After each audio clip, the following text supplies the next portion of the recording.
நம்ம சேனல் பார்க்குற எல்லாருக்கும் வணக்கம். இன்றைக்கி நம்ம பிகினர்ஸ்க்கான டிப்ஸில் என்ன பார்க்க போகிறோம் அப்படின்னா, ஒரு ஊசியில் நூல் எப்படி ஈஸியாக நம்ம கோக்கலான்றதை பற்றி சொல்கிறேன். அதாவது நம்ம பிகினர்ஸாக இருக்கிறவங்க மெஷின் நூல் பாருங்கள், அடிக்கடி உங்களுக்கு மெஷின் நூல் வரும்.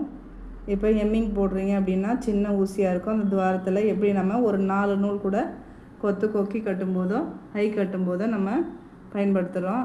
அப்போ கூட நம்மளுக்கு ஊசி கோக்கிறது கொஞ்சம் சிரமமாக இருக்கும். அதனால் அதை ஈஸியாக எப்படி கோக்கணும் பாருங்கள். இந்த மாதிரி கடைகளில் நம்ம பார்த்து வாங்கிக்கணும். இது பேர் பார்த்திங்கன்னா நீடில் த்ரெட்டர்னு பேர். இது பேர் நம்ம ஈஸியாக இதை வச்சு நம்ம மெஷின் ஊசியிலையும் சரி ஹெம்மிங் ஊசியிலையும் நூல் கோக்கலாம். இது எப்படின்னு பாருங்கள். ரொம்ப மெல்லிசான கம்பியாக இருக்கும். ஒரு லூப் உள்ள மாதிரி ஒரு வடிவம் இருக்கும்.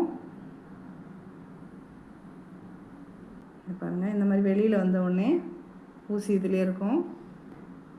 இந்த மாதிரி எத்தனை நூல் நீங்கள் 4 நூலாக இருந்தாலும் 2 நூலாக இருந்தாலும் சிங்கிளாக இருந்தாலும் கரெக்டாக இந்த வளையத்துக்குள்ளே நீங்கள் விட்டுட வேண்டியதான். விட்டுட்டு ஊசியை மட்டும் பிடிச்சிட்டு இதை இழுத்திங்கன்னா கரெக்டாக வந்துடும். இப்படி தான் மிஷின் ஊசிலையும் நீங்கள் யூஸ் பண்ணலாம்.